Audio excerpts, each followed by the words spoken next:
घबराने की जरूरत नहीं है। भाई जेल ही तो जाना है, जेल ही तो जाना है। तथागत ने कहा सर फूट जाए तो धर्म का प्रचार करना बंद मत करना, आपके ऊपर तलवार खड़ी हो जाए तो धर्म का प्रचार करना बंद मत करना, आपकी जान भी चली जाए तो धर्म का प्रचार करते हुए डिगना मत, निरंतर करते रहना। हम वो हौसला लेके खड़े हैं।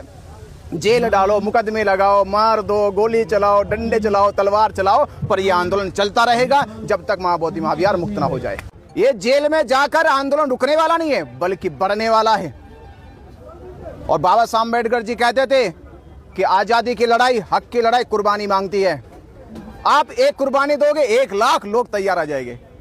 एक जेल जाएगा 100 लोग जेल का ताला तोड़ के बाहर आ जाएंगे। तो वो बात कह रहे हैं कि तुम मुझे खून दो मैं तुम्हें आजादी दूंगा। सुभाष चंद्र बहुत वाली भाषा बात कर रहे हैं आप। तो नहीं, हम ये कह रहे कि आप साथ दो, महाबोधि विहार हम आजाद देंगे।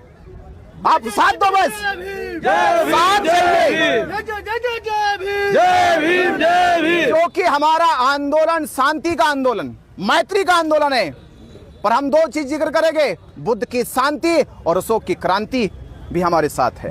हिंसा कराओगे देश में? क्रांति का मतलब हिंसा नहीं है, बदलाव है। मारकाट कराओगे? बदलाव है। अरे हिंसा तो वो लोग करते हैं जिनको खतरा है, जो भयभीत है, जिनके पास लड़ने की कोई ताकत नहीं है। हमारे पास तो ताकत है, हमारे पास तो बुद्ध है, हमारे पास तो बाबा साहब अम्बेडकर है। अरे बाबा साहब अम्बेडकर ने बिना किसी का रक्त बहे पूरे देश को बदल दिया, पूरे देश का संविधान बदल दिया, पूरे भारत को एक नई चेतना दे दी। हम उनके बच्चे हैं, उनके पुत्र हैं। तो मैं कहूंगा ये क्रांति का दौर है और क्रांति के दौर में परिवर्तन होगा, महाबोधि महाविहार मुक्त होगा। नहीं करेंगे ब्राह्मण अगर नहीं करेंगे तो ब्राह्मण को खदेड़ दिया जाएगा। 4 कदम आगे की सोचता है। देखो, ब्राह्मण हमसे 4 सोचे या 6 सोचे, पर जब बदलाव होता है तो सारी सोचना विचारना धरा का धरा रह जाता है। बनते जी एक बात और कही जाती है कि जब भगवान बुद्ध ने पहली धम्म देशना की थी 5 भिक्षुओं को, जब उन्होंने दे दी सारनाथ में, वो 5 ब्राह्मण थे। ये केवल तथाकथित लोगों ने शास्त्रों में लिखा, ये उन लोगों ने लिखा जो लोग खुद ब्राह्मण थे। क्योंकि जब बुद्ध के धम्म का शास्त्र लिखा गया, अनुवाद किया गया, तो अनुवाद करते समय लिखने वाले लोग ब्राह्मण थे, इसलिए उन्होंने जिक्र करा। क्योंकि हमने देखा कि हमारे भारत के साहित्यों में, शिक्षा के क्षेत्र में पहले ये लिखा गया, गरीब ब्राह्मण, विद्वान ब्राह्मण, चतुर ब्राह्मण, होशियार ब्राह्मण, तो बुद्ध के शिष्य भी ब्राह्मण। अरे ब्राह्मणों को से बुद्ध की शिक्षा का मतलब नहीं, वो सब श्रावक हैं। तो बंदे जी एक सवाल मेरा रहेगा कि भगवान बुद्ध ने ब्राह्मणों के गुण क्या बताए हैं? देखिए, तथागत बुद्ध कहते हैं कि मेरी नजर में वो श्रेष्ठ है। वो ब्राह्मण भी कहते हैं, पंडित भी कहते हैं, महापंडित भी कह रहे हैं, महाविद्वान भी कहते हैं कि उसके पास 3 गुण होने चाहिए। 3 गुणों का धनी होना व्यक्ति ही श्रेष्ठ भिक्षु है, श्रेष्ठ ब्राह्मण है, श्रेष्ठ वो पंडित है। वो 3 गुण क्या है? पहला गुण है वह चरित्रवान होना चाहिए, उसके चरित्र की खुशबू उतनी होनी चाहिए कि वह दुनिया को प्रभावित कर सके। दूसरा गुण बताया बुद्ध ने कि दूसरा गुण उसके पास सत्यम ज्ञान होना चाहिए। सत्यम ज्ञान जो उसने खोजा हो, जो उसने पाया हो, जो उसने प्राप्त किया हो, तोता वाला ज्ञान नहीं कि रट लिए शास्त्र, रट रट के कथा कहानियां सुनाने लगे। संबोधि का ज्ञान होना चाहिए, वह श्रेष्ठ ब्राह्मण है, वह श्रेष्ठ भिक्षु है। और तीसरा, उसका श्रेष्ठ आचरण और व्यवहार होना चाहिए।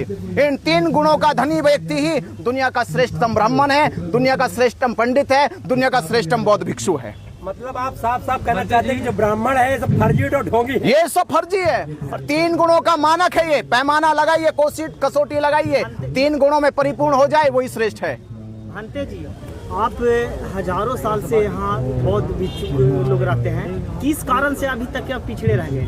जो आपका पूरा जहाँ पे ज्ञान प्राप्ति हुआ बुद्ध का, उस जगह पे भी आप नजर नहीं आते हैं। देखिए, नजर आए नहीं आए ये सवाल है। तथागत बुद्ध ने कहा था कि चरित भिक्खवे भोजनताए भोजन सुखाए लोकानुकंपाए, यानी चारिका करते रहो, प्रचार करते रहो, बातों को फैलाते रहो, संसार के हर एक व्यक्ति से जुड़ो।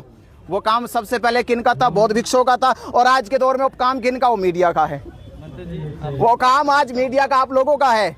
और मैं आपसे कह रहा हूँ, ये मीडिया के लोगों ने मीडिया के ऊपर आरोप लगा रहे हैं। नहीं, मंत्री जी आपसे एक बात करूंगा, वरना भी मैं आरोप नहीं लगा रहा, मीडिया से कह रहा हूँ अपनी, कि मेरी मीडिया के लोगों ने जैसे वो लोग दिखाते हैं अपने बाबाओं को, अपने संतों को, आप एक हफ्ते में एक वीडियो लगाते, बौद्ध भिक्षु का एक वीडियो लगाते, बौद्ध भिक्षु का एक इंटरव्यू लगाते, बौद्ध धर्म का एक इंटरव्यू लगाते। मैं कहता हूँ कि आपके प्रयास से ही, आपकी इस कोशिश से ही भारत बौद्ध में हो जाता। बाकी धर्म तो भदोही से सर चल मीडिया करके के माध्यम 80 से लोग आए नहीं हुए हैं, प्रचार एक कर को रहे गिरफ्तार कर लिया है पुलिस ने। 80 लोग हमारे डिस्टर्ब है, कृपया उनके लिए कुछ किया जाए। अब आप देख रहे, सुन रहे, आप पूरी पुलिस ने हमारे आने वाले लोगों को एक आदमी गिरफ्तार कर लिया, पर ये घबराने की जरूरत नहीं है। अरे भाई जेल ही तो जाना है, जेल ही तो जाना है। तथागत ने कहा सर फूट जाए तो धर्म का प्रचार करना बंद मत करना, आपके ऊपर तलवार खड़ी हो जाए तो धर्म का प्रचार करना बंद मत करना, आपकी जान भी चली जाए तो धर्म का प्रचार करते हुए डिगना मत, निरंतर करते रहना। हम वो हौसला लेके खड़े हैं। जेल डालो, मुकदमे लगाओ, मार दो, गोली चलाओ, डंडे चलाओ, तलवार चलाओ, पर यह आंदोलन चलता रहेगा जब तक मां बोधि महाविहार मुक्त ना हो जाए।